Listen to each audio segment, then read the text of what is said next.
Welcome to Nothing Ever Happens in Canada, and I'm Canadian Girl. Thanks for joining me on this bonus episode today. This is a Canadian podcast about the myths, legends, and just good old tales Canada has to tell. It's that time of year where there's love letters, cards, and red paper hearts everywhere. And if you're like me, you can't wait for this all to be over. Although I do admit I have one about one of our Prime Ministers who wrote love letters in secret code. We'll also learn which cities are said to be the most romantic and discover Mother Nature's own heart-shaped places. Grab your chocolates, cinnamon hearts, or whichever sweets you fancy, and let's discover love in Canada.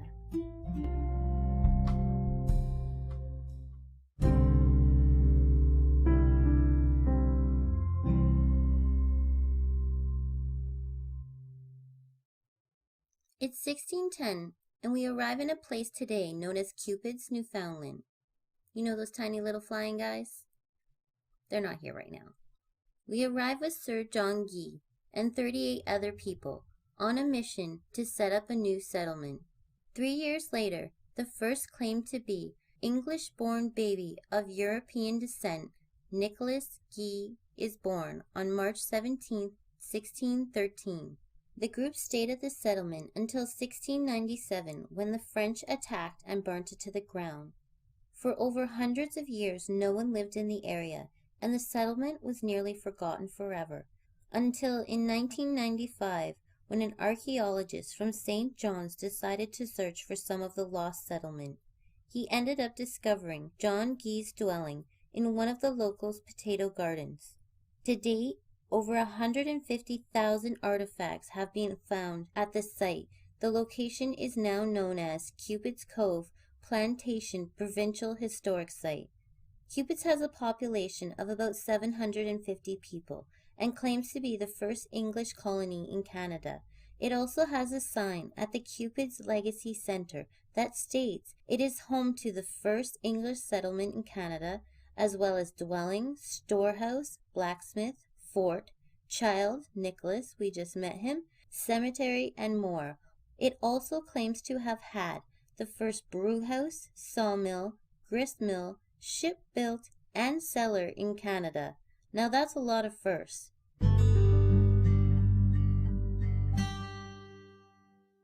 There are 3 small towns facing Trinity Bay in Newfoundland. Heart's Content, which had a population of 340 people in 2016. It was first referred to in John Guy's journal in his voyage of passing of Trinity Bay in 1612. The next town is Heart's Desire, with a population of 213 in 2016, said to be named after a pirate ship that was captured in 1620 by a local skipper and was brought back to the bay. And finally, Heart's Delight. Population in 2016 was 674. They say its name came from a traveler who met his heart's delight here.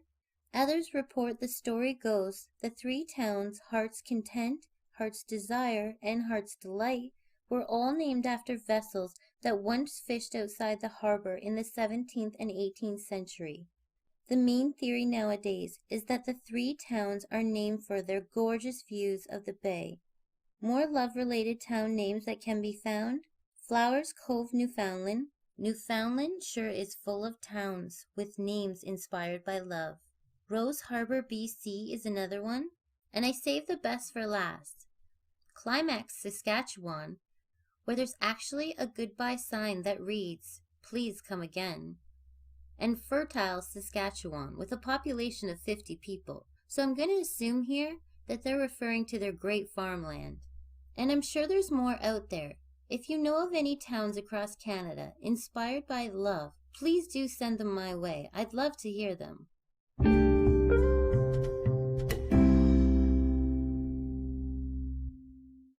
Meet Sir John Sparrow David Thompson, Canada's 4th and said to be most forgotten Prime Minister. He was born in Halifax in 1845 and was the youngest of 7 children. In 1865, he would become a lawyer. In 1867, he would meet the love of his life, Annie.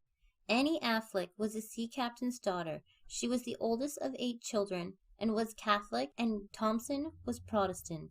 This made their love forbidden. Annie would write of their first kiss in her diary on September 8, 1867. She spoke of his kindness and that she hoped she was doing the right thing. And she wrote all this in their very own secret code. That's right, the Prime Minister-to-be and his future wife developed a secret code to write back and forth to one another to avoid the prying eyes of Annie's mom reading them, which they had a good idea she was. It was not actually a secret code at all. It was 18th century British shorthand revised in Rhode Island and published in 1812 by J0J.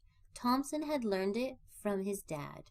Thompson would gain access to the Afflecks' household by pretending to be Annie's French tutor. He would hide his feelings for Annie from her mother, and after 3 years of courtship, Annie would finally agree to marriage in 1870. Against her parents' wishes at first, but her parents would come around as Thompson would convert to Catholicism a few months after the wedding. In 1878, Thompson would become a Supreme Court judge for Nova Scotia.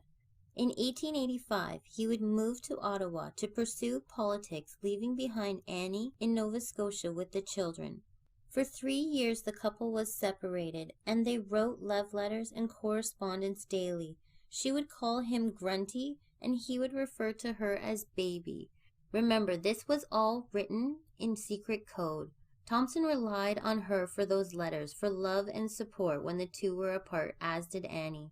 In 1888, the family would move to Ottawa and finally be reunited. In 1889, Thompson would achieve his political dreams with Annie by his side, as he would become the 4th Prime Minister of Canada. He would play a key role in structuring the Canadian Criminal Code, and he was a supporter of a woman's right to vote. Unfortunately, his time as Prime Minister was cut short. He would pass away in Windsor Castle only 2 years in, while away in England. A ship was painted completely black at the Queen's order, and Thompson was shipped back home to Nova Scotia, where he rests today. Sadly, he was mostly forgotten from most history books, as his time was so short. He sounds like a marvelous man who loved his wife so much he shared a secret code with her that only they would know, and wrote tons and tons of love letters back and forth that were so well protected by both parties that very little evidence can be found today. If that isn't a true Canadian love story, I don't know what is. You can see a copy of one of their love letters below. I will include a link just in case you want to learn some secret code for yourself.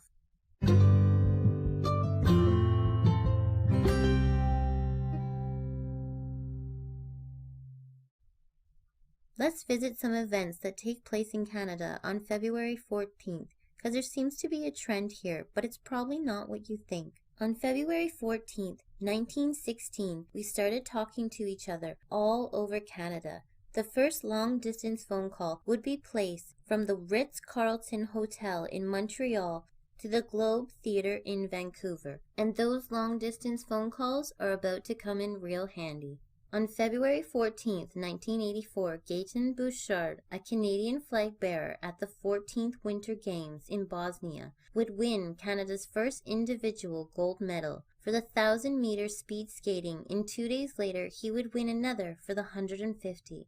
On February 14, 2002, in Salt Lake City, Utah, Katrina Lemay-Dion would become the first Canadian athlete to win repeat gold medals in any event in the 500-meter speed skating. She also won in Japan in 1998. On February 14, 2010, Alexandre Bilodeau in Vancouver, BC is the first Canadian athlete to win individual gold on home land. In men's mogul, he also goes on to win in Russia again 4 years later. It seems to me we like to win medals in February, especially on the 14th. Here's to 2022 in Beijing. I wish you good luck, guys.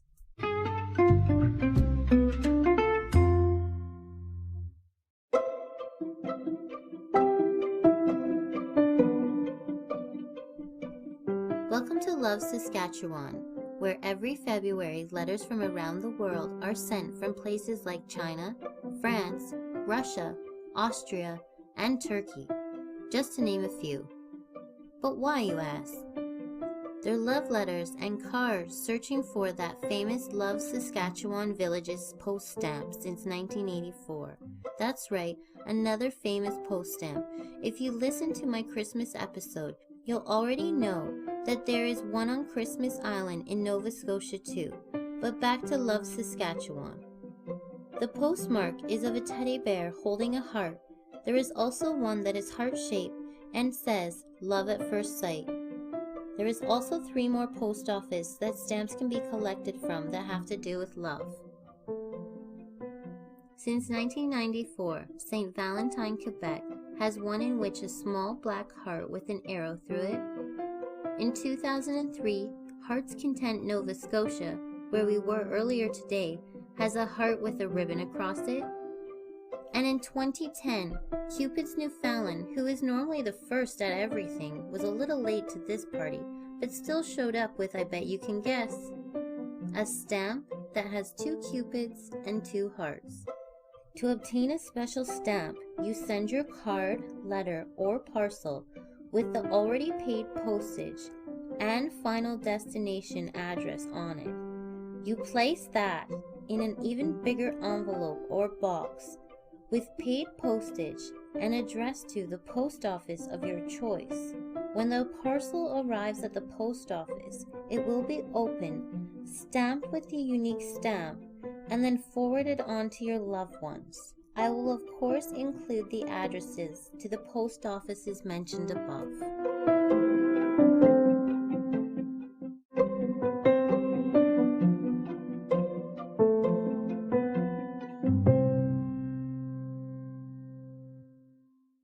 Some Lover's Day facts from 2014, so don't take them too seriously. On average, there's about 15 million couples in Canada. That includes all of us, married, common law, same-sex, and anyone else who considers themselves a couple.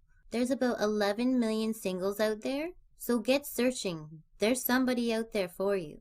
Alberta and Quebec are known to give more flowers. Ontario likes to give jewelry. And BC likes to give candy. 81% plan on celebrating in some sense. 52% said they include children or other family members. 38% of singles said they would still buy a gift for someone they admire. And 44% of women and 45% of men said they preferred just to stay home. The next info is from a survey from Ebates Canada from 2018. 17% have broken up around the holiday. 35% don't like giving gifts. 33% prefer dinner out over a small gift. In 2007, we spent $92 on average. In 2012, we only spent $38. And then in 2018, we spent $76. So it seems like we kind of change our mind about this holiday here and there.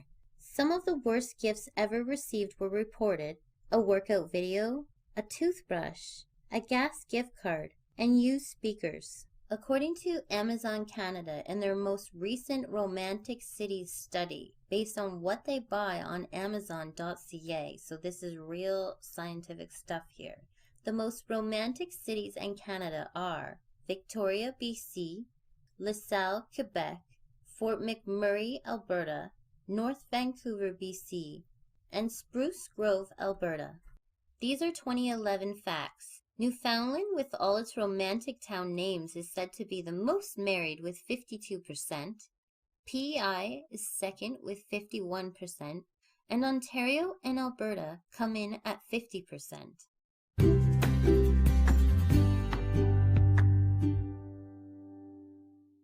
In Ontario, located 3 hours east of Toronto, near a small town called Umpa, you'll find an adorable heart-shaped lake just off of a dirt road. I will include a link to the Instagram pic below. In the fall, this lake is stunning when you can see it with a drone from above. In Quebec, there is a heart-shaped lake near Mount Gouven and close to Lake Brome. A tiny log cabin even sits at the tip of the heart. There is also an island known as Blueberry Island that is shaped like a heart, located 45 kilometers north of Montreal in the French region. The 2.5-acre island comes complete with a cabin, beachfront property, a small boat, and was recently on the market in 2014 for just under $1 million. In Alberta, there is a mountain known as Heart Mountain, located in the Bow River Valley area south of Eggshaw, named in 1957 for its heart-shaped layer of limestone that can be seen at the top at an elevation of 7,005 feet. I'm sure this must be the highest heart in Canada too. There is also a Heart Creek located close by. In BC, there is a heart-shaped lake known as Valentine Lake near the Saskatchewan Peak. I hope I said that right. Near Penburton, BC. There's hearts all around out there, friendly reminders that this country loves its people.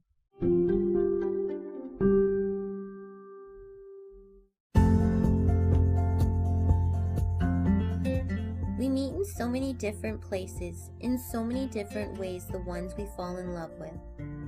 Things like dating apps, blind dates, neighborhoods, work environments, trains, planes, bus rides, mutual friends, mutual interests, over ice cream, at hospitals, appointments. It's all about being at the right place at the right time.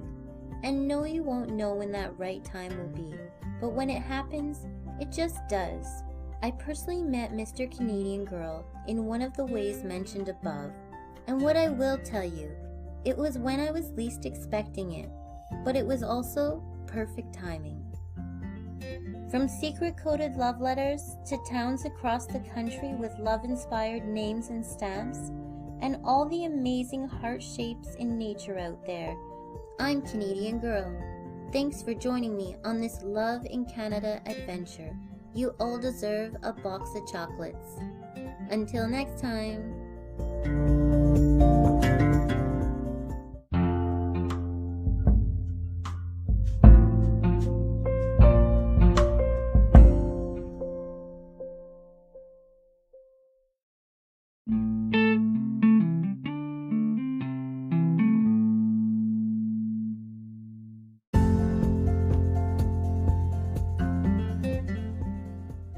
Want to help support the show? You can do that in 3 simple ways. The first one, you can leave us a shiny 5-star review on Apple Podcasts. This small gesture means so much to this podcast as it allows us to move around on the podcast charts and meet more awesome listeners like you. The second, you can stop by our souvenir shop and pick up a souvenir from one of our great adventures and take it on your very own. There's t-shirts, water bottles, notebooks, and so much more. Do head over to our souvenir shop today and grab some adventure gear. And finally, the third way you can help support the show is by donation. We have a fancy PayPal button that can be found on the top right of our webpage, nothingcanada.com. This button allows you the option to donate as much as you want, whenever you want. All donations will be used for the channel by buying new books for research, paying for the podcast website, and upgrading equipment. All 3 links to help support the show, of course, can be found in the show notes below. I thank you all so much for your support of the show. It means the world to me.